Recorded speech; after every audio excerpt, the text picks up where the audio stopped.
The first time my son suggested a nursing home, he said it like a favor.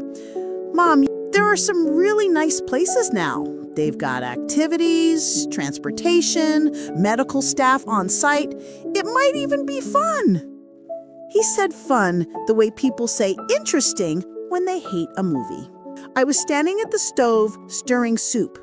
The kettle whistled behind him. He didn't turn around to take it off the burner. I did. The soup is fine, I said, and so am I. He smiled, the polite, careful smile he uses at work when he's telling someone no, but doesn't want them to realize it yet. I'm just thinking ahead, Daniel said. You fell in the garden last year, remember? I tripped over the hose, I said. I was wearing those old sandals. I threw them away. That's not the point, he said. You're 74, Mom. I know how old I am, I said. I know how to count. He laughed like I was being cute. I wasn't. That was in January. The second time he brought up the nursing home, it didn't sound like a suggestion. It sounded like a plan. It was March when he came back with brochures. He laid them out on my kitchen table. We were picking vacation packages. Look, this one has a hair salon on site and movie nights, and they do your laundry. You're always saying you hate hauling baskets up from the basement. My house is small. 2 bedrooms, 1.5 baths. The basement stairs creak in the middle. You learn which boards to step over by the time you've lived here 40 years. I don't hate doing laundry, I said. I hate the mildew smell if I forget to move it to the dryer. That's different. Mom, he spread his hands over the pamphlets. Pictures of smiling, gray-haired couples, bright lobbies, staff in pastel scrubs. You've been in this house since I was 5. It's old. It's not safe. Old isn't unsafe. Ask my knees. That's exactly who I'm worried about. Your knees, your hips, your head if you fall. He'd started tapping the table, little drumming with 2 fingers, a habit from his teenage years.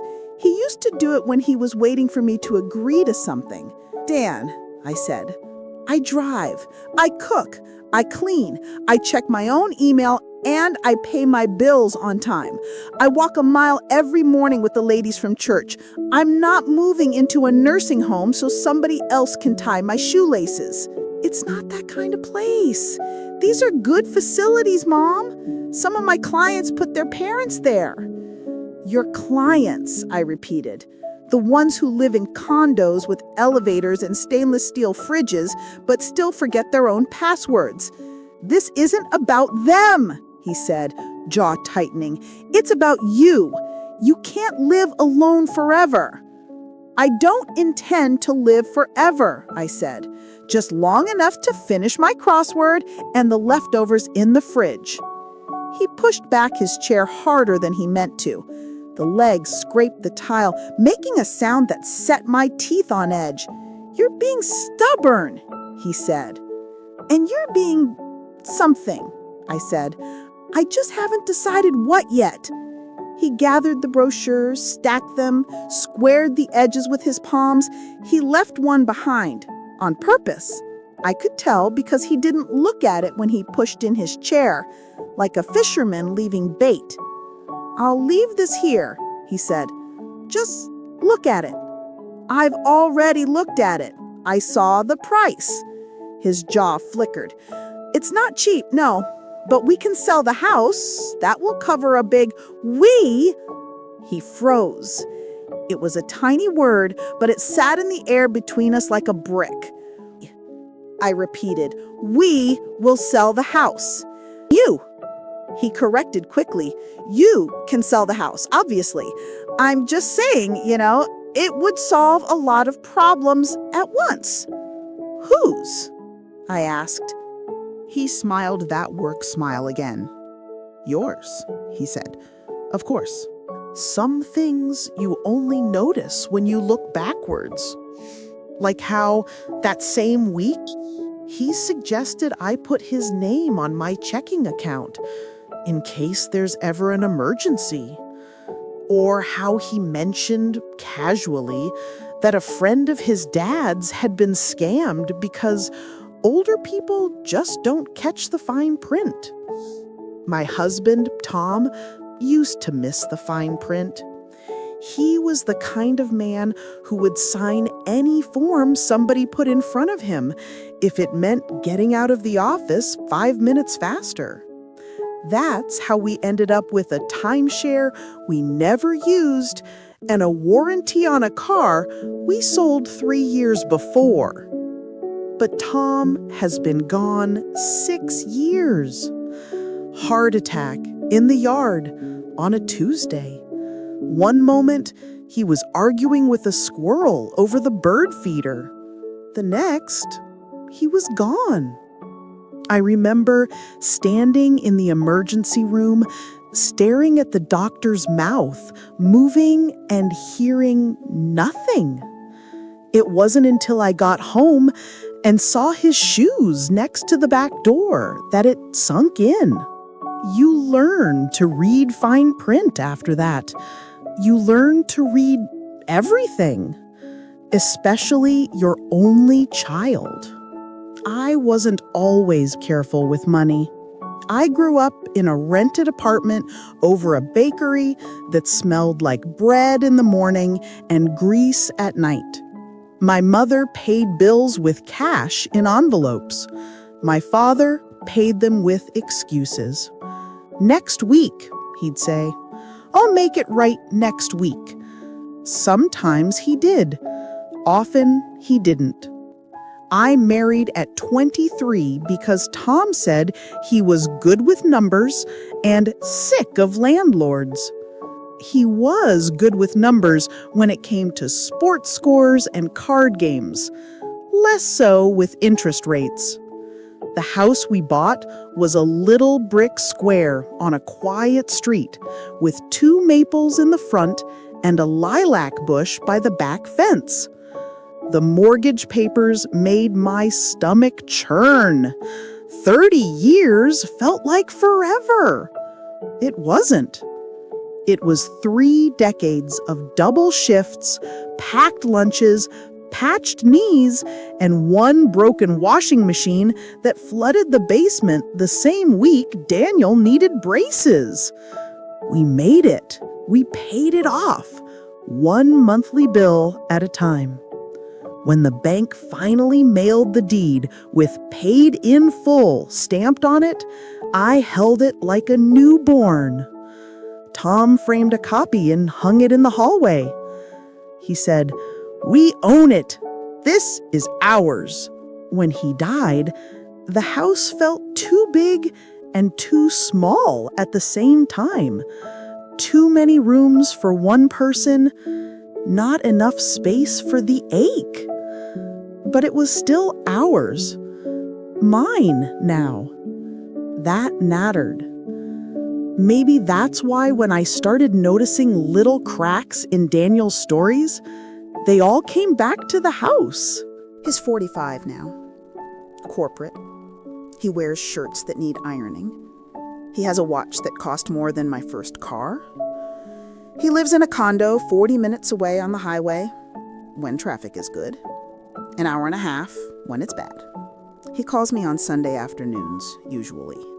Between just finishing laundry and I've got to prep for Monday. I hear his life in the background. The hum on his dishwasher, the ding of his email. Sometimes a woman's laugh. I'm not sure if it's the same woman each time.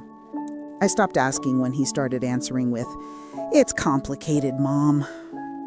The first time he lost money, he was 20. He put his student loan refund into some sure thing his roommate was doing. Stocks, he said. Or maybe it was options.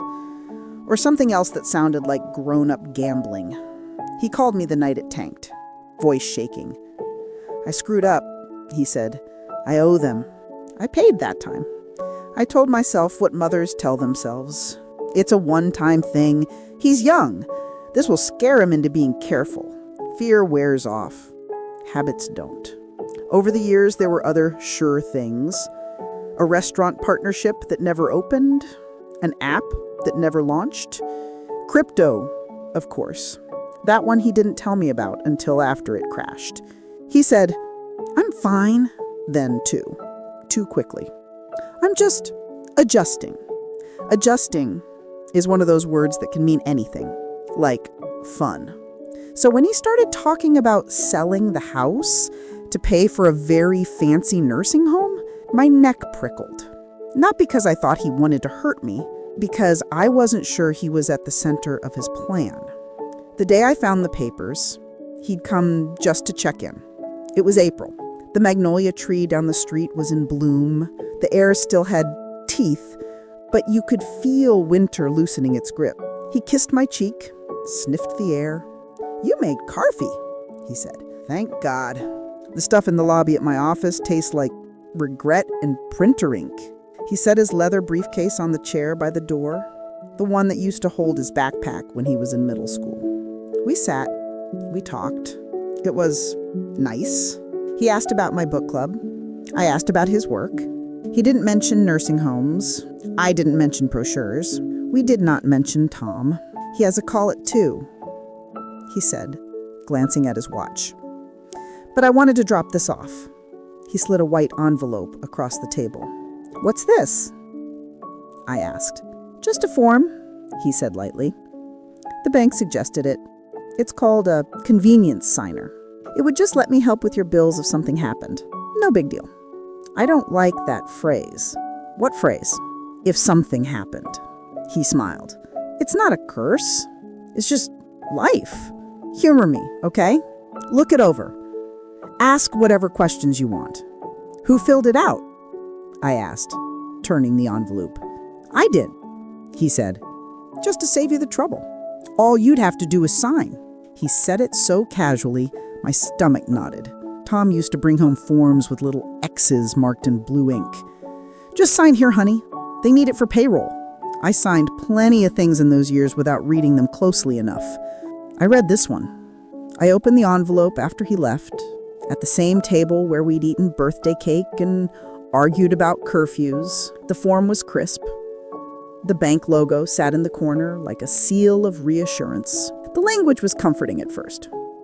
Words like assist, help, manage. Then it shifted. Access, transfer, withdrawal. I put my reading glasses on just to be sure I wasn't imagining it. A convenience signer can move money for the benefit of the account holder, it said. But it didn't spell out whose definition of benefit we'd be using. It didn't say with permission. It didn't say with limits. I set the form down. My heart was beating too fast for something that hadn't actually happened yet. I made tea. I watered the plant by the window. I watched a cardinal shout at his reflection in my car mirror. Then I did something I hadn't done since Tom died.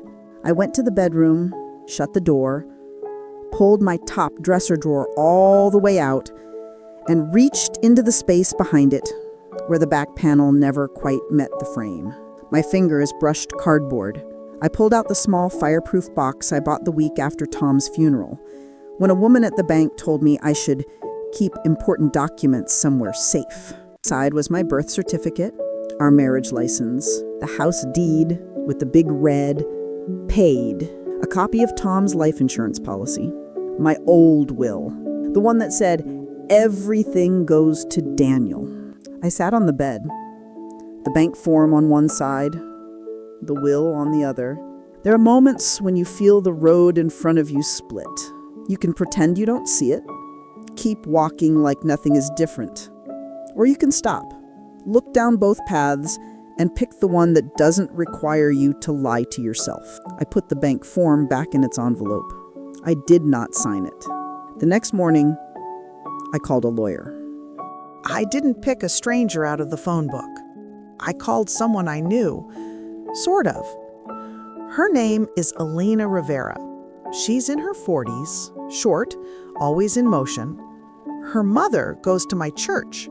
She came with her once, years ago, when she was home for Christmas. She was the only person under 70 at that service who actually sang all the hymns.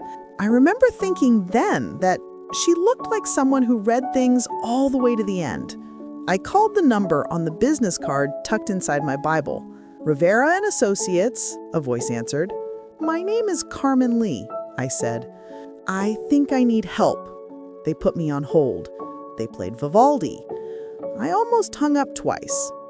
When she picked up, her voice sounded exactly like I remembered. Mrs. Lee, she said, my mom will be thrilled. I'm finally earning my keep with one of her choir friends. What can I do for you?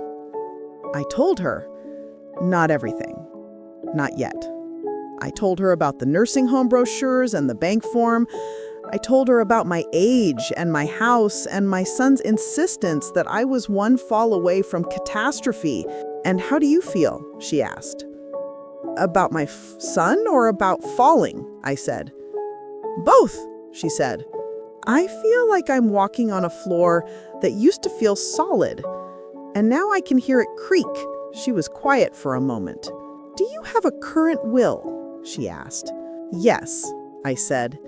It leaves everything to my son. How old is it? 7 years, I said. We did it after he died. A lot has changed since then. Yes, it has. Can you come in this week? She asked. Bring the will. Bring any property documents you have. Bring a list of your accounts if you're comfortable with that. We'll talk. I almost said, let me ask my son which day works for him. Instead, I said, Thursday. The office was smaller than I expected.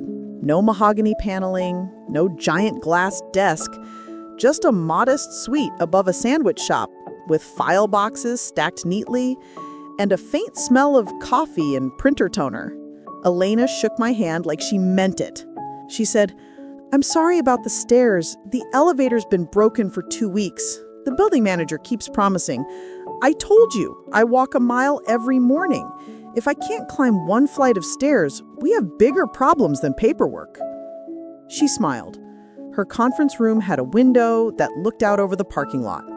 A maple tree's branches scraped against the glass. On the wall was a framed print that said, in plain black letters, put it in writing. We sat. I handed her the folder I'd prepared. House deed, will, list of bank accounts, retirement statements, even the old car title for the sedan Tom loved too much to trade in until it died in the driveway. She skimmed. She asked questions. She took notes. She said finally, here's what I'm hearing. She held up a finger. First, you are mentally and physically capable right now. You drive, you handle your own finances, you live alone, and you like it that way, correct? Yes, she said. Second, you don't object to planning for the future. You object to being pushed into plans that benefit someone else more than you. That sounds right, I said. Third, right now, if you died tomorrow, everything would go to your son outright. Yes, I said. That was the plan.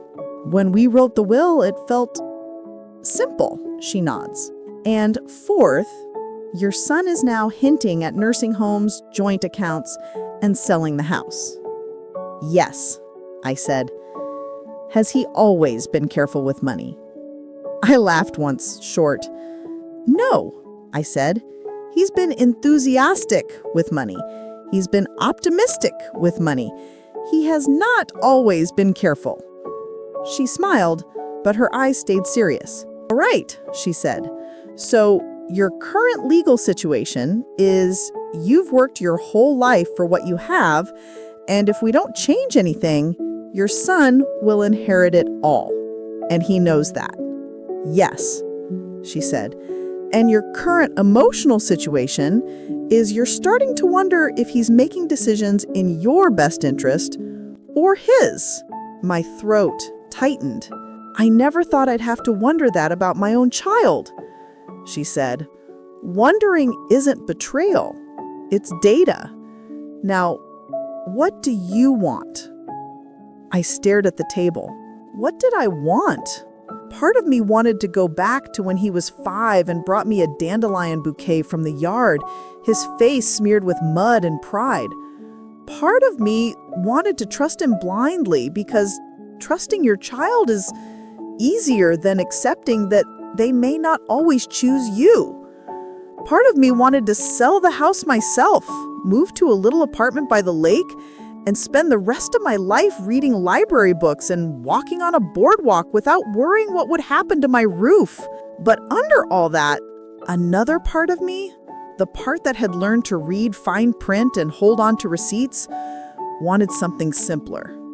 To stay in control of my life as long as I was capable. To protect the house Tom and I scraped and saved for. To help my son without letting him turn my existence into a line item in his budget. I said slowly, to make choices before someone else makes them for me. Good, Elena said. That we can work with.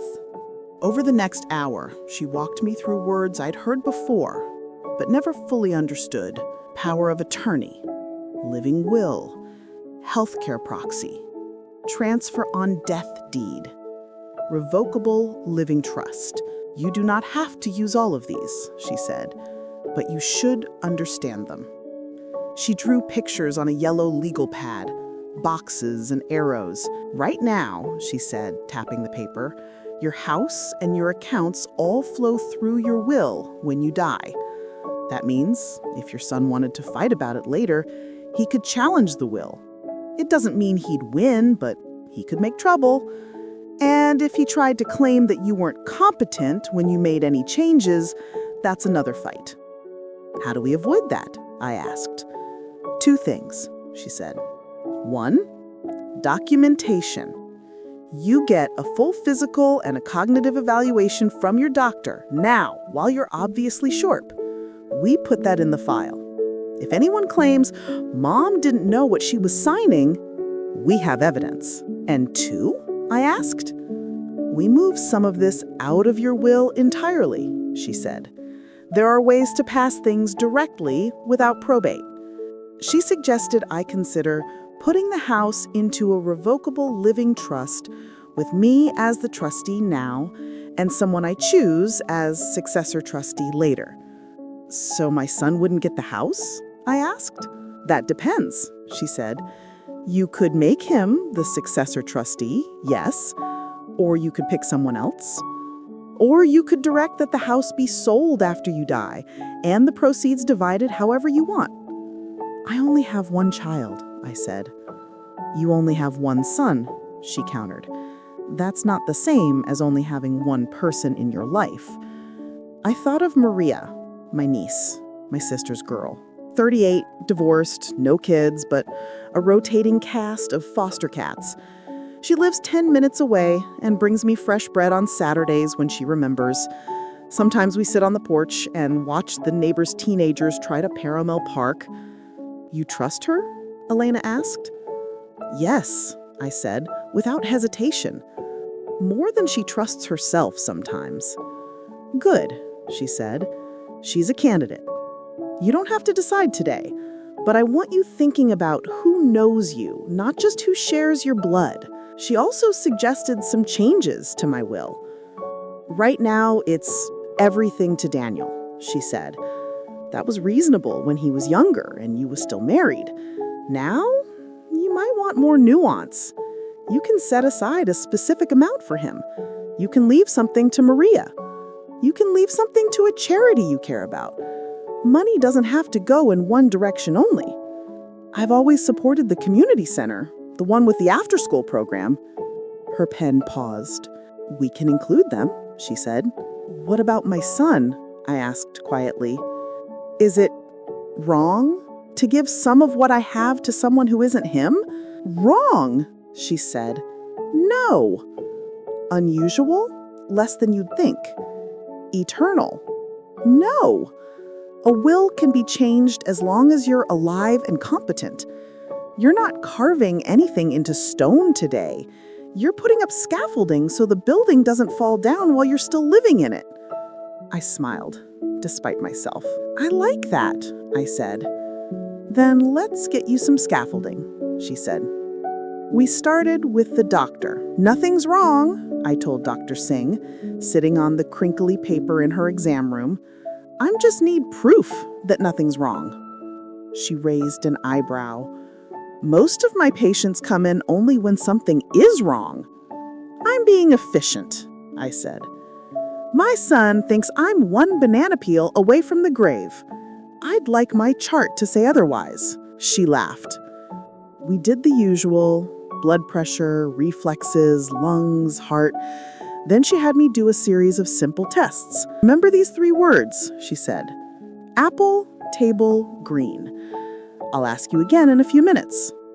5 minutes later, she asked. Apple, table, green, I said. She had me draw a clock with the hands set to 10 past 11. I did. I added little minute dots because I've always hated bare circles. Walk down the hall, turn around, walk back. I did. She wrote notes. You're as sharp as you were 10 years ago, maybe sharper. Are you writing this all down for someone? For a lawyer, and possibly a judge someday if my son decides I've lost my mind. We both laughed. Then I handed her the form Elena had given me, a standardized statement of capacity. She read it carefully. I'll fill this out, she said. I'll note today's date, my assessment, and that you requested it yourself. That matters. How much do you think I'm overreacting? I asked. She paused. I think you've seen what happens when people don't plan.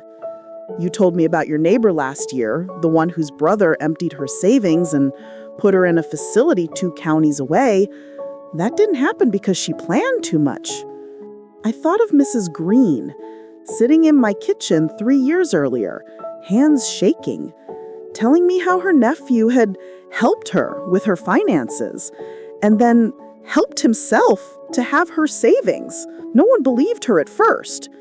It was easier to call her confused than to call him a thief. I don't want to be dismissed, I said.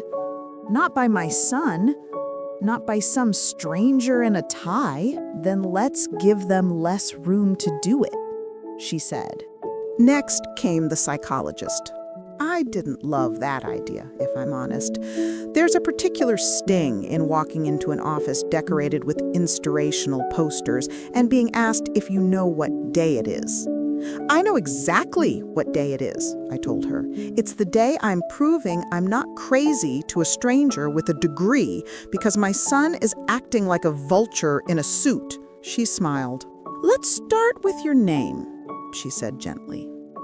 Then we can talk about the vultures. Her name was Dr. Benson. She had gray hair in a long braid and shoes that looked comfortable enough to walk a mile in.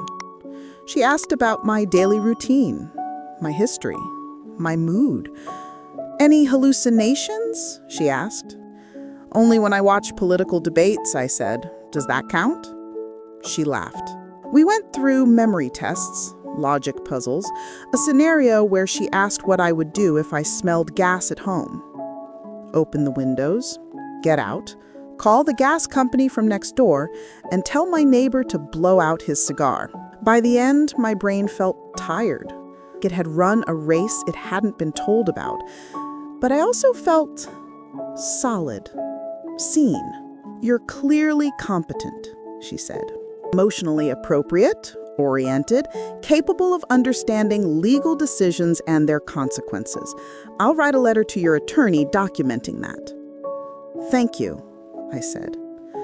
Not just for you, she added, signing something on her clipboard. For every other older person whose family thinks I don't like your choices equals you must be incompetent.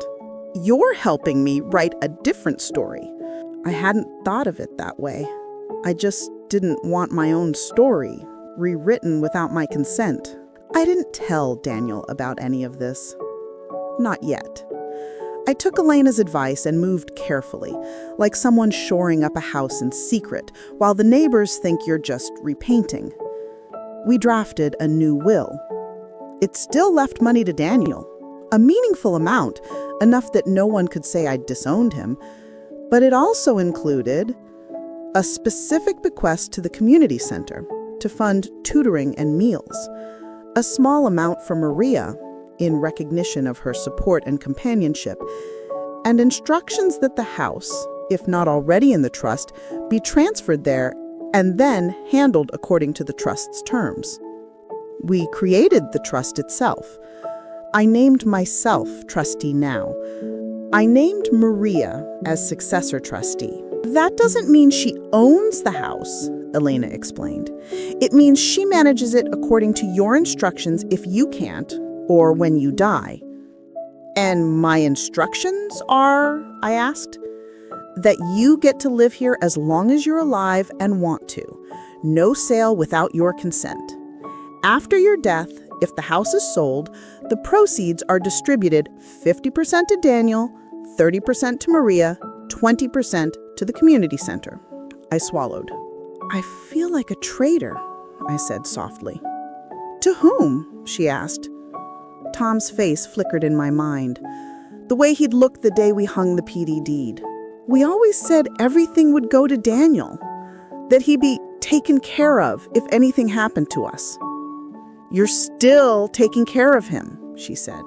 You're also taking care of yourself and of other people who matter to you. Everything to the child is a nice idea when they're 6. When they're 45 and hinting about selling your house over brochures, it's okay to adjust. We added a durable power of attorney, naming Maria as my primary agent, with Daniel as secondary. If you break your leg and need someone to pay your electric bill while you're in rehab, this lets them do that. But it doesn't give them carte blanche before then. We added a healthcare proxy. I don't want machines keeping me here if all they're doing is stretching out misery. Tom, he was gone before the monitor stopped beeping. I don't want Daniel standing over me arguing with a doctor about what Dad would have wanted. Then we make that clear, she said. We wrote it all down. We signed. We got witnesses. The notary stamped with her heavy seal. It'll sit in the file, Elena said when we were done. You take home copies, keep them somewhere safe. Tell the people you trust where they are. You don't have to tell your son all the details now unless you want to, but these are in place, whether he likes them or not. I left the office with a folder that felt heavier than its papers. Not because of the weight, because of what it meant. For the first time in a long time, my life on paper matched the life I actually wanted. The day Daniel pushed things from suggestions to "this is happening" was a Sunday in May. The pear tree in my neighbor's yard was dropping sticky white petals all over my driveway. The air felt like it couldn't decide whether to rain. He came over after church, said he had something important to discuss. He set his briefcase on the same chair as always. He did not take off his jacket.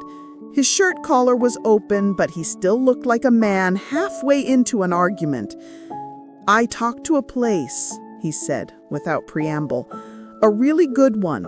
Just outside of town, they have an opening. An opening for what? I asked. For you, he said. I'm not a job, I said, or an exhibit. Mom, we've been over this, he said. You can't keep living here alone. It's not safe. This neighborhood isn't what it used to be. The house is old. The steps are still where I left them, I said. Unlike my reading glasses, he didn't laugh. Be serious, he said. Don't tell me how to feel about my own home, I said. He took a deep breath, exhaled slowly. Let's talk numbers then. That got my attention. Nursing home is for people who can't do anything, he interrupted. This is an assisted living facility. It's different. You used to say condo instead of apartment when you didn't want me to think you were wasting money on rent. Changing the name doesn't change the reality.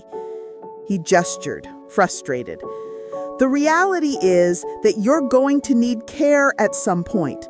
We can either plan for it now while we have choices, or wait until you fall and then take whatever bed is open." "Who is we?" I asked again. He flinched. "Me," he said. "You. I'm trying to shoulder this with you. Do you have any idea how much time I've spent researching options, talking to their staff, running numbers? You did all that without asking me. That isn't shouldering. That's plotting." His face hardened. "Fine," he said. "Let's be blunt. I can't keep driving out here every time you need a light bulb changed." "I didn't ask you to," I said. "You don't have to," he said. "If you fall, if you get sick, who do you think they call? Who do you think has to take time off, rearrange meetings, pay for whatever isn't covered?" Something hot and angry flared in my chest. "Who do you think did that for the first 18 years of your life?" I asked. He blinked. "That's not fair," he said. "No, it's not, but it's true." He ran a hand through his hair. "I am not your enemy," he said. "Then stop acting like you're my project," I said. He went quiet. When he spoke again, his voice had shifted, lower, more controlled. "He's not just about you. I'm under a lot of pressure." "What kind of pressure?" I asked. He hesitated. There it was, in his eyes, the same flicker I'd seen when he was 20 and called about the failed investment. "He made some moves," he said vaguely. "My firm, there were bonuses that didn't materialize. I've been floating some things. The market shifted. The condo, the car, the loan for that business opportunity. You're in debt," I said. He bristled. I'm leveraged. Short term. It's fine. It's manageable. But if we can convert some of your equity into care now, it would help both of us." "There it is," I said quietly. "There what is?" he asked. "You said we," I said. "You meant you." "That's not true," he snapped. "I'm trying to juggle everything and you're standing here criticizing me." "I'm sitting," I said, "and I'm not criticizing. I'm noticing." He pushed away from the table so fast his chair tipped. He caught it before it fell. "This house is an asset. Right now, it's just sitting here. You have hundreds of thousands of dollars locked in these walls while you bake muffins and pretend nothing can ever happen to you. Don't you talk about my life like it's a spreadsheet. This house is not a stock. It's not a chip you get to slide across the cable when you're losing." "I am not losing," he said, offended. I'm adjusting." "Your word, not mine." He leaned over the table, palms flat. "Mom, I found a place. I got them to hold a spot for you.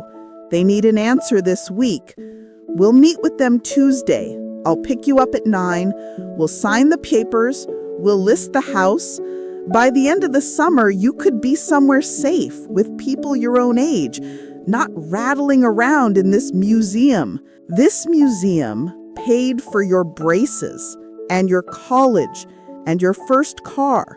He exhaled sharply. "I am tired of paying for this house emotionally. It's always hanging over us. What happens when Mom falls? What happens when Mom gets dementia?" "I do not have dementia. Yet," he said, too quickly. Silence hit the room like a slap. He saw my face and swallowed. "I didn't mean—" "Yes," I said. "You did."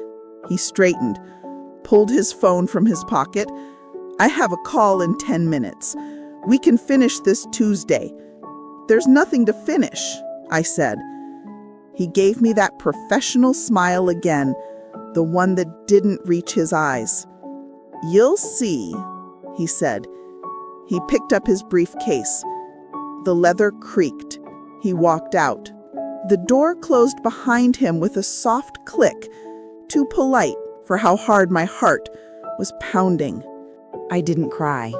I stood there, listening to the refrigerator hum and the clock tick and a car pass outside.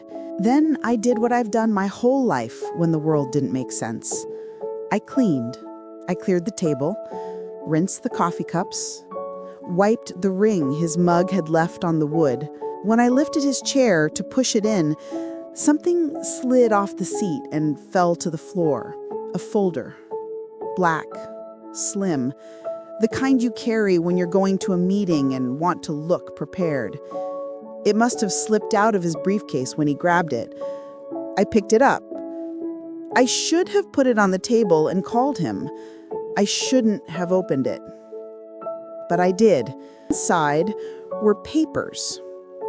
Neatly clipped, labeled with bright sticky notes in his handwriting. Guardianship. Overview. Sample petition incapacity. Nursing facility admission form.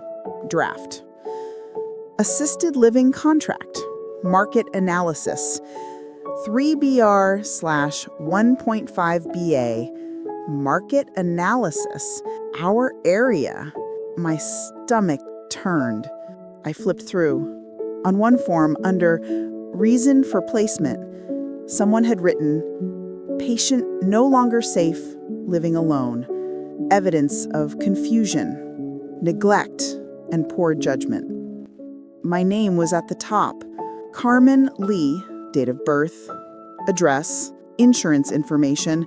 I read that line 3 times. Evidence of confusion, neglect, and poor judgment. I fought the urge to laugh. The only confusion I felt in that moment was how my son had gone from bringing me soup when I had the flu 10 years ago to writing false statements about my mind. The only neglect I could think of was his, of the truth. The poor judgment? That I'd own. I'd shown poor judgment in assuming love guaranteed loyalty. Further down the form, under family concerns, it said, son reports increased forgetfulness. Unpaid bills? I pay my electricity online, early. My trash bill is on autopay. The only thing I've missed in the last year was a hair appointment when the bus broke down, and I called to reschedule. The more I read, the colder I felt. In the corner of one document, small but clear, was his signature. Daniel T. Lee, my son, my only child, planning a legal framework to declare me incapable. So he could move this house. So he could move numbers from one column to another and fix whatever hole he dug for himself. I put the papers back in the folder, my hands shaking. I wanted to throw it in the trash. I wanted to set it on fire. I wanted to shove it back in his briefcase and pretend I'd never seen it. Instead, I took it to the copier at the library. Maria showed up that afternoon with a bag of rolls and a tin of cookies she'd bought, then unboxed and put on a plate to pretend she had baked them. I know, she said when I raised an eyebrow, but I brought them in my own container, so that's 50% effort. I laughed, because even angry and scared people still need to laugh, or they turn brittle. We sat at the table. I poured tea. I watched her break a cookie in half and dip it in her cup, just like she did when she was 8. Daniel came by? She asked, nodding toward the second mug. Yes, I said. How'd that go? She asked. Depends, I said. Do you measure visits by number of cups or by number of legal threats implied? She blinked. Oh, she said. I told her. Not everything. Not yet. Just enough. The nursing home thing again. He's, determined. He's scared. Of me falling? I asked. Or of his credit score falling? She winced. That bad? She asked. I stood, went to the drawer where I'd tucked the copies. I laid the folder on the table. I said, "Read." She did. Her cheeks flushed as she moved from page to page. "Has he turned these in?" she whispered. "Not yet," I said. "But he's filled them out. That seems important." She reached the line. "Evidence of confusion, neglect, and poor judgment." She read out loud, then looked up. "Are you kidding me? You're sharper than I am. I forgot my own password 3 times last week." "You use the same one for everything. That's why." "That is not the point." She jabbed at the page. "I know," I said. She read the rest. By the time she finished, her hands were fisted in the edge of the table. She said, "We're not panicking." That's funny, because I'm pretty sure that's exactly what I'm doing. "No," she said. "Panicking is what you do when you have no information and no options. You have both. You've already talked to a lawyer, right?" "Yes," I said. "And a doctor, and someone about your brain. Don't make it sound like I took it to get it tuned up. You've got documentation. You're ahead." "Am I?" I asked. "Yes," she said firmly. "Because he's playing with forms and assumptions. You've got facts. Besides, last I checked, being 74 and living alone isn't a crime. Sometimes it feels like one," I murmured. She leaned forward. "Aunt Carmen, he is not the only person in your life. He is not the only story you're allowed to write. He is allowed to be scared and stressed. He is not allowed to erase you." I stared at her. "Who are you? And what have you done with the kid who cried when I made her throw away a sock with a hole?" "She grew up. Eventually. What do you want me to do?" It was the first time anyone had asked me that since this whole thing began. I want someone else to see it. So I can't convince myself I imagined it. And I want a witness when I talk to him next. Someone who knows I'm not exaggerating if this turns into something. She said, "You've got both." She tapped the folder. "And I want you to do one more thing. If he shows up unannounced with, I don't know, a social worker or a nurse or a clipboard, you call me, or Mrs. Patel next door, or Pastor Jim, anyone. You don't let him box you into a room with someone who's already decided what's best for you." "You think it could get that bad?" I asked. She looked at the forms again. "He's already practicing pretending you're someone you're not," she said. "I'd rather be overdramatic now than sorry later." He didn't show up Tuesday at 9 like he'd said. He called at 8:30 instead. "Something came up at work," he said. "We'll reschedule the tour." "Good," I said. He took that as agreement. "We can still talk logistics," he said. "I did some math. If we sell your house for even a modest price, after fees and paying off what's left of the line of credit, I know there is one, Mom. The bank told me years ago when I helped with Dad's estate. After all that, we'd have enough to cover a mid-range facility for at least 10 years, maybe more if we invest smartly." "We," I said again, automatically. "Mom," he said, exasperated, "can we not go through this again? You're making it sound like I'm trying to rob you." "Are you?" I asked. Silence. "Of course not," he said finally. "I'm trying to plan. I'm trying to make sure neither of us ends up on the street. I have never once put you in danger of being on the street. Not when your father's hours got cut, not when his back went out, not when you decided college was boring halfway through sophomore year and moved home for a year to figure it out. The street was never on the table. Don't throw that at me now to scare me into signing forms. I'm not—" "I saw them, Daniel," I said. Silence. sharp and sudden. "Saw what?" he said, too quickly. "The guardianship forms," I said, "the nursing facility admission papers, the market analysis on my house. You left them here." He exhaled. "You went through my things," he said. "You left your things on my chair, in my house. You didn't put them away. You didn't ask. You wrote lies about my memory on paper and expected me to trust you with decisions about my life? So you read them," I said.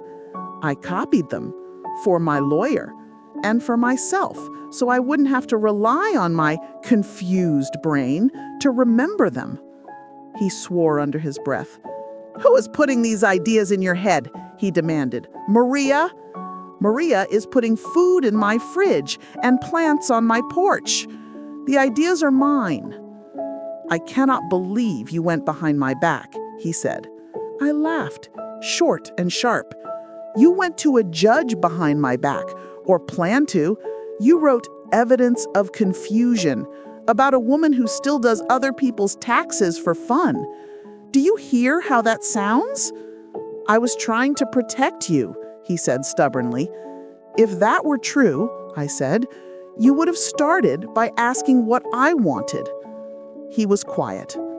"We'll talk about this," he said finally. "In person." "Yes," I said, "we will. Bring your lawyer if you like. I'll have mine." Elena recommended we get ahead of him. She said, "You've got documentation of capacity, medical and psychological. You've got evidence of his plans. If he tries to file anything, we'll respond. But we can also send a letter now, making it clear you object to any petition for guardianship and that you have counsel." "Will that make him angry?" I asked. She raised an eyebrow. "Do you think he's not angry already?"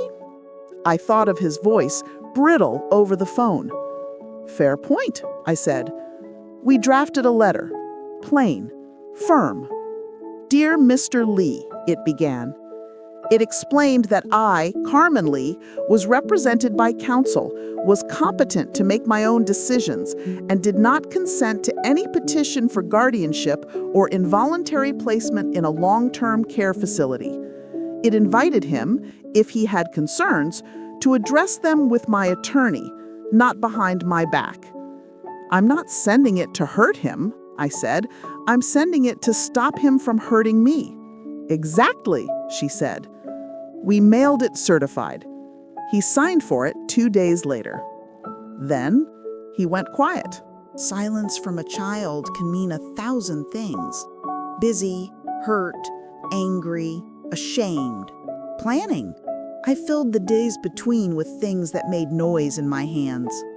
Baking bread, weeding the flower beds, cleaning the gutters, which Maria scolded me about until I promised to at least hold the ladder steady while she climbed. "I can't believe we're having this conversation," she muttered, tossing leaves down. "You're the only 74-year-old I know who still carries a ladder without telling anyone. I texted Mrs. Patel. She knows to check if I'm not at bingo on Wednesday. You're being very dramatic." She learned from the best. She shot back. We were laughing when the car pulled up. We both looked. Daniel. He wasn't alone. A woman stepped out with him, late 30s maybe, in a blazer and sensible flats, carrying a tablet. Great, I thought, a clipboard in digital form. "Who is that?" Maria whispered. "Don't know," I said, "but I have a guess." I wiped my hands on my jeans and walked to the front yard. "Hi, Mom," Daniel said. "This is Allison. She's a care coordinator. I asked her to stop by just to do a safety assessment. It's free." Allison smiled a professional smile. "Mrs. Lee," she said, "it's nice to meet you. We do in-home evaluations for seniors to see how we can support them in aging safely."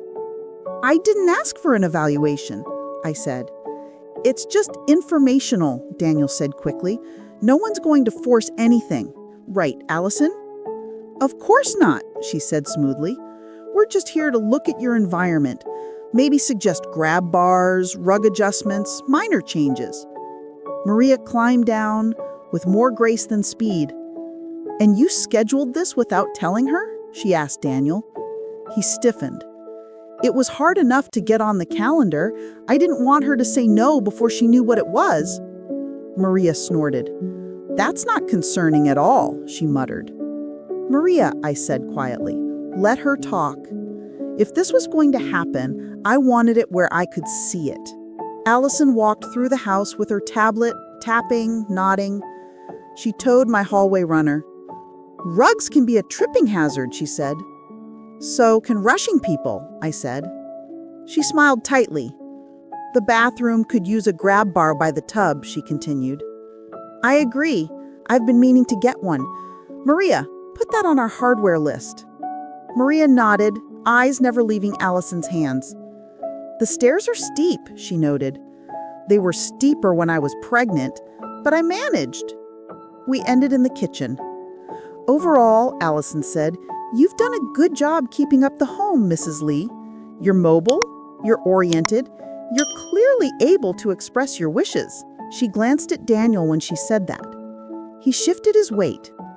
"Based on what I see today," she said carefully, "there's no immediate safety crisis.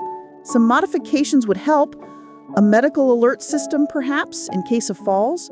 But I don't see any reason you couldn't continue living here with appropriate supports." Daniel's jaw tightened. "What about the cognitive issues I mentioned?" he asked. She looked at me. "If you'd like," she said, "we can do a brief memory screen.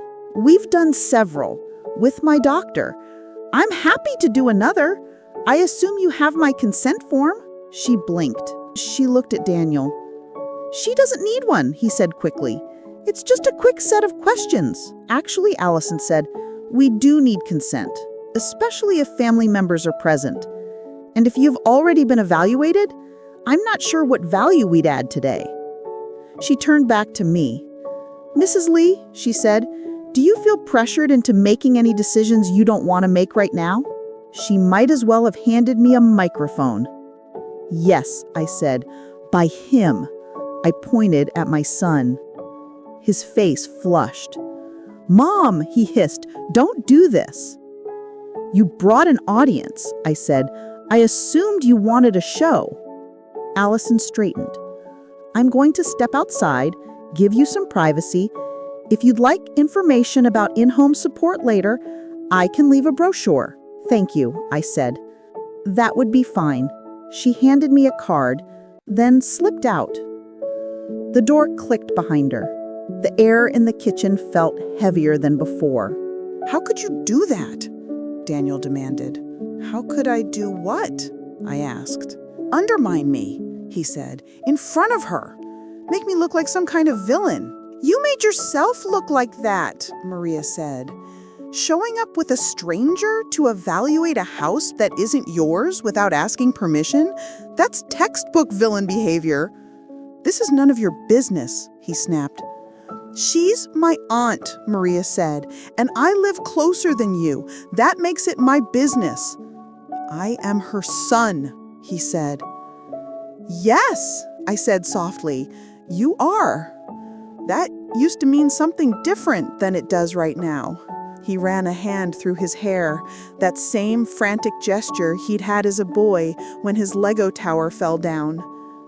"I'm trying to help," he said, "and you keep throwing up obstacles. You keep trying to help yourself," I said, "and using my age as an excuse." He stared at me. "I read the forms," I said, "the ones you filled out, the lies you wrote about unpaid bills and missed appointments. What did you think would happen, Daniel? That you'd paint me as incompetent on paper and I'd just go along with it because you used the words, 'for your own good'?" "I exaggerated," he said. "Sue me. That's how the system works. You tell them the worst-case scenario so they take you seriously." "The worst-case scenario," I said, "is you succeeding." His shoulders sagged. "Do you have any idea what my life is like right now?" he asked. "The hours I work, the stress I'm under, the meetings, the constant pressure to perform, to bill, to bring in clients?" "I don't," I said. Because you don't tell me. You hand me decisions, not information. He paced, back and forth across the kitchen tiles Tom and I had laid by hand. I can't keep waiting for the phone call, he said. The one that says you fell, or you left the stove on, or you wandered off. I do not wander, I said. I am not a cat. He ignored me. I check my phone 10 times an hour. I jump every time a number comes up that I don't recognize. I am $30,000 in credit card debt. My bonus got cut in half, my business investment tanked, and I'm trying not to drown, and you're standing here telling me I'm offended that I took initiative. There it was. The truth. Not wrapped in leverage or adjusting this time. Plain. I let it sit in the air a moment. I'm sorry you're drowning, I said finally. I am. I know what that feels like. I spent years balancing bills like plates on sticks, hoping one wouldn't fall. But I will not let you use my house as a life raft without my consent. I am not obligated to make myself homeless today so you can feel less scared about tomorrow. It wouldn't make you homeless, he said. You'd be in a place with meals and... Against my will, I interrupted, surrounded by strangers and you with a check in your hand. He flinched. That is not fair, he said again. I am very tired of being told that my accuracy is unfair. Maria snorted. Put that on a pillow, she muttered. He turned on her. You like this, don't you? Finally having something over me? Being the good child for once? I'm not your sibling, she said evenly. I'm the person who's going to drive her to the lawyer if you decide to take this to court. That's what I am. He looked at me. You got a lawyer? Yes, I said. I did. Before I ever saw your forms. His mouth tightened. So you don't trust me, he said. I trust you to be who you are, I said quietly. Right now, that's someone who is scared and underwater and willing to twist the truth to get what he thinks he needs. I do not trust that person with my future. I shouldn't. You shouldn't either. He picked up his briefcase. Fine, he said. If you won't listen to reason, maybe a judge will. He walked to the door. Daniel, I said. He paused, hand on the knob. If you file anything, I said, you will lose more than a case. You will lose me. Think carefully about how much you're willing to spend on that. He didn't answer. The door closed. Maria sat down hard. Well, she said, that went not great. I sank into the opposite chair. I think, I said slowly, that went exactly the way it needed to. The court papers came 3 weeks later. A thick envelope with the county seal, my name in block letters. Petition for guardianship, it said. Applicant Daniel T. Lee, proposed ward Carmen Lee. He hadn't wasted time. Elena met me in her office with a copy already on her desk. I got it from the court, she said. He filed the day after he stormed out of your house. Of course he did, I said. She slid the petition across the table. Read it if you can, she said. If it's too much, I'll summarize. I read it. It alleged that I was no longer capable of managing my own financial and personal affairs due to cognitive decline and increasing confusion. It cited numerous unpaid bills, instances of wandering, and significant safety hazards in my home environment. It referred to the care coordinator's visit, Allison, and claimed she had expressed concern about my ability to live alone safely. She didn't, I said, stabbing the line with my finger. We can ask her. She'd testify. We will, Elena said. He'd included a list of incidents. I read them incredulous. 1. Mrs. Lee left a pot on the stove and forgot it, resulting in smoke and a visit from the fire department. That was 10 years ago, I said. Tom did that, not me. 2. Mrs. Lee became lost driving home from the grocery store and had to call for directions. I got detoured around a construction site. I said, the GPS took me through a neighborhood I didn't recognize. I called Maria. It was hardly wandering. 3. Mrs. Lee has been observed by neighbors standing in her yard looking confused. I was watching birds. Since when is that diagnosable? Elena's mouth corked. Petitioners often inflate minor events into evidence, she said. Judges see a lot of this. That doesn't make it less upsetting to read. It makes me want to throw something, I said. Throw it at me, she said. Then we'll file our response. The hearing was set for early July. Courtrooms are one of those places people think they understand from television. They picture dramatic speeches and last-minute revelations. In reality, they smell like old paper and tired air conditioning. The chairs squeak, the microphones are too quiet or too loud, and the judge looks like someone who has heard every possible lie and is waiting to see if you've come up with a new one. I wore my navy dress, the one with sleeves that cover my arms and pockets I can put my hands in so they don't shake. Maria sat next to me in a skirt she kept tugging down, as if modesty could keep her from exploding. Daniel sat on the other side of the aisle with a lawyer I didn't recognize, younger than Elena, sharper suit, no warmth in his eyes. When the clerk called the case, my heart thudded so hard I could hear it in my ears. Elena stood. Your Honor, she said, we're here because Mr. Lee has petitioned for guardianship over his mother, Ms. Carmen Lee. We will show that Ms. Lee is competent to manage her own affairs, that she has appropriate support systems in place, and that this petition is unnecessary and, frankly, inappropriate. Daniel's lawyer stood.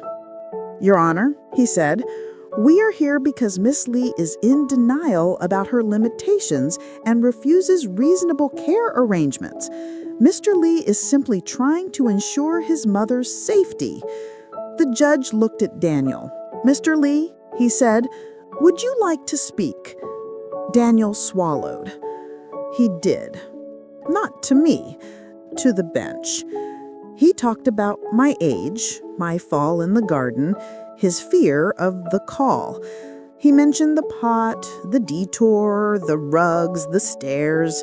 He also mentioned pointedly that I had consulted an attorney and made significant changes to my estate plan without informing him, as though that were proof I was reckless. That's called being an adult, I muttered under my breath. Shh, Maria hissed, squeezing my hand. Elena called Dr. Singh.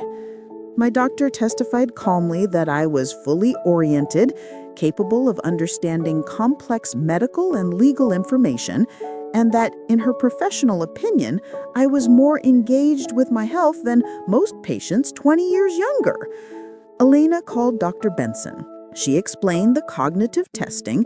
She described me as clear, appropriate, organized, and insightful about my own situation. Elena called Allison, the care coordinator. She testified that during her home visit, she had not recommended immediate placement in any facility, only minor modifications. Finally, Elena called me. Miss Lee, she said, can you tell the court in your own words what you understand this proceeding to be about? I took a breath. My son wants the court to say I'm not capable of living my own life, so he can make decisions for me and sell my house. There was a murmur in the courtroom. Do you understand what a guardian does? She asked. They get the legal power to decide where I live, how my money is spent, and what happens to me if I say no. Do you think you need one? She asked. No. Respectfully, no. I understand that I am not immortal. I've watched people my age and younger lose their independence. I've made plans for that. I have a doctor. I have a lawyer. I have a niece with a loud voice. I have a plan for my house and my money. I do not need the court to hand it over to someone who is scared that I won't die on schedule. The judge's mouth twitched, just barely. Daniel's lawyer cross-examined. He asked me to list my medications. I did. He asked me the date. I gave it. He asked me to name the president. I did, though I added, unfortunately, which made a few people cough to hide laughs. He asked about the pot and the detour and the bird watching. I am a human being, I said, not a machine. I have forgotten the pot and taken a wrong turn and stared at clouds. That does not mean I am incompetent. It means I am alive. When it ended, the judge leaned forward. Mr. Lee, he said, guardianship is a serious matter. It is designed to protect those who truly cannot protect themselves. Your mother is not such a person.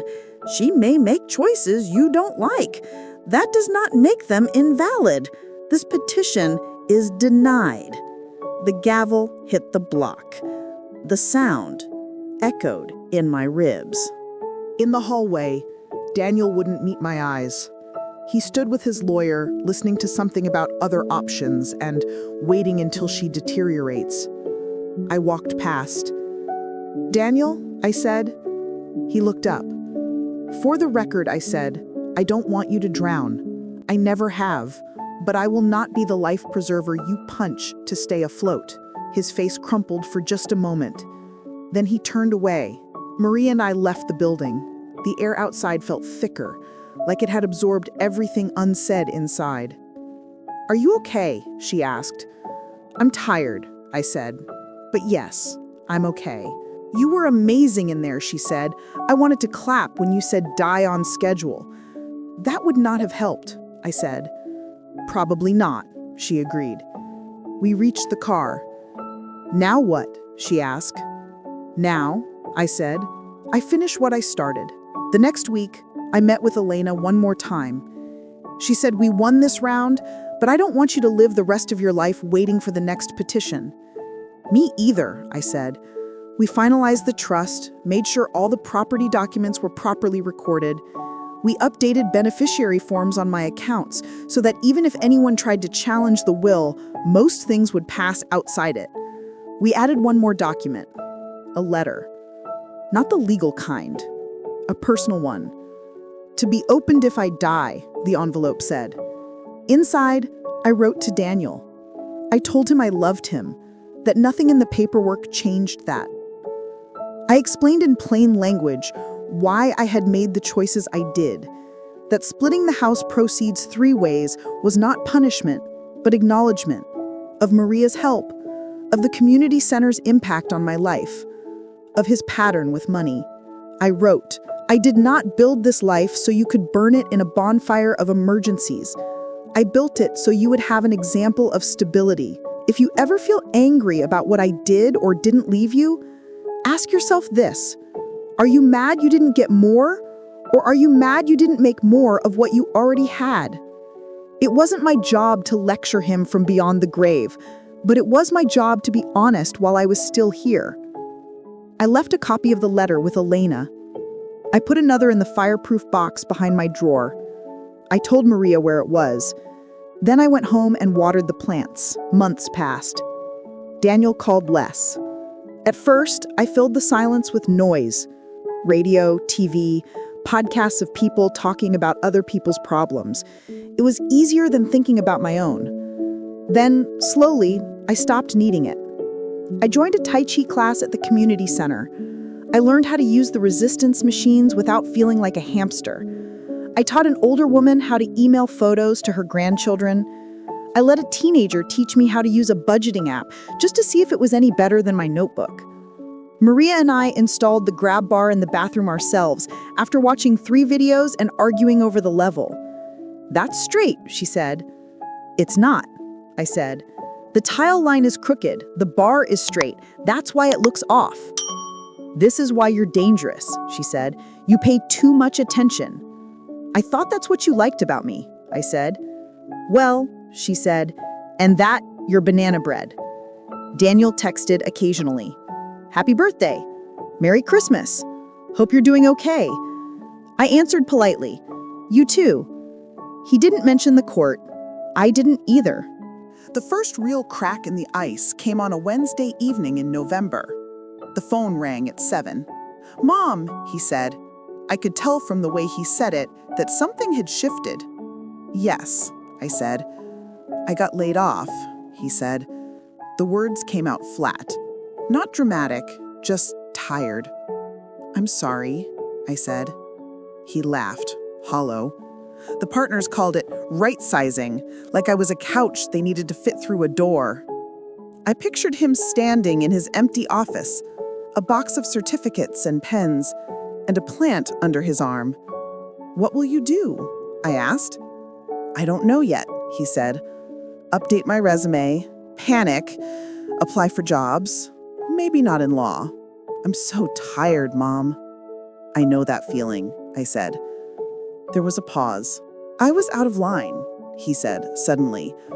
"With the guardianship, with the forms. I don't know what happened to me. I got so focused on numbers that I stopped seeing you as a person and started seeing you as a solution." My chest ached. "Thank you for saying that," I said. "It doesn't fix it," he said. "No," I said, "but it matters." He took a shaky breath. "I'm not going to ask you for money," he said. "I know you don't believe that, but I'm not." "I believe that you believe it," I said gently. "And if you ever ask, we'll talk about it like two adults, not like a drowning man and a life raft." He made a noise that could have been a laugh or a sob. "I miss Dad," he blurted. "So do I," said. "I keep thinking, what would he say if he saw me now?" he asked. "He'd say you're not your job. And he'd tell you to get some sleep before you try to fix anything," he sniffed. "I don't know if I know how to be his son without being your problem," he said. "You are not my problem. I am your child. There's a difference." "What's the difference?" he asked. "Problems are things you fix or throw away. Children are people you love and set boundaries with so you don't have to throw them away." He was quiet. "Can I come over this weekend? Just for dinner? No brochures, no forms, just soup?" "Yes," I said. "You can." He came Saturday. No briefcase, just a grocery bag with a loaf of bread and a small bunch of flowers he'd clearly grabbed at the last minute by the register. "Don't read too much into these," he said, holding out the flowers. "They were on sale. I'll take them." We ate stew. We talked about nothing. Traffic, a book he'd read, a show I liked. At one point, he looked around the kitchen. "It feels smaller," he said. "You grew," I said. He nodded. "I kept seeing it as dollars, square footage, market value. I forgot it's where you taught me to make grilled cheese. You were terrible at flipping them at first," I said. "That's because you use that cast iron pan that weighs as much as a car," I said. "It will outlive both of us." After dinner, he helped me wash dishes. He didn't rush. He didn't check his phone every 5 minutes. He dried plates and set them in the cupboard like someone who remembered where they go. On his way out, he hesitated at the door. "I don't know what my life is going to look like now, without the firm, without the identity, I guess. I've been that guy for so long. You'll figure it out. Maybe you'll even like whatever comes next more." He looked at me. "If I do, will you still keep the way it is?" he asked. There it was. Not grasping, just wondering. Yes, I said, because it wasn't written to punish you for who you were. It was written to reflect who I am. I may adjust things, or not, but the basic structure, that's for me. He nodded. I get it. More than I did anyway. He opened the door. Mom, he said. Yes? I asked. If I ever start treating you like a problem instead of a person again, will you remind me of this? He asked. I will, I said, loudly. He smiled. I love you, he said. I love you too, I said. I still have bad days. When a bill looks confusing, or my knee aches, or the stairs feel steeper than they used to. Days when I catch myself staring at the wall too long and think, is this what he meant by confused? Then I shake my head, make tea, call Maria, open a book, walk to the mailbox, do something that reminds me I'm still here. I don't know how long I'll be able to live in this house. No one does. Maybe one day I'll choose to move to an apartment with an elevator, to a smaller place with fewer stairs, maybe even to a facility with grab bars in every room and a cafeteria that serves bland chicken 3 nights a week. But if I do, it will be my choice, not a line on my son's balance sheet. I've stopped thinking of my will and my trust papers as weapons. They're not. They're tools, like my cast iron pan. Heavy, sturdy, a little overkill for some jobs, but when you need it, nothing else will do. They don't guarantee peace. Nothing does. They don't guarantee my son will always see me as a person instead of an obstacle. That's his work. What they do is make it harder for anyone, even someone I love, to turn me into an asset with a signature. I spent my life paying attention to due dates, to fine print, to my child's face when he lied about finishing his homework.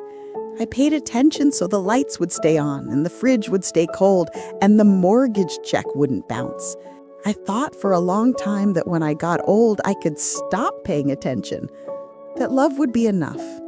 It isn't. It's necessary, not sufficient.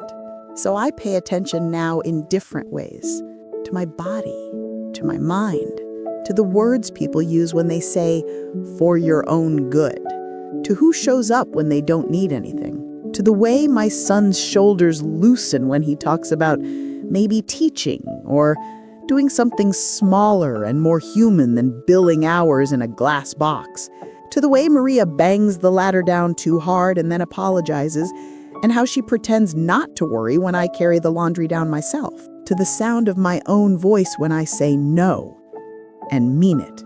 The opposite of being rescued, I've learned, is not being abandoned. It's being respected. My son's guardianship petition forced me to decide how much I respected myself. Enough, as it turns out, to pick up a pen and draw a line. Here. No farther.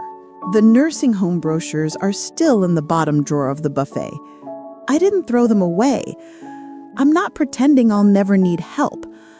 I'm just very clear now on whose hand will be on the pen when the time comes to sign. Mine. If this story touched your heart, you're welcome to like, comment, and subscribe. Thank you for being here. Until the next story.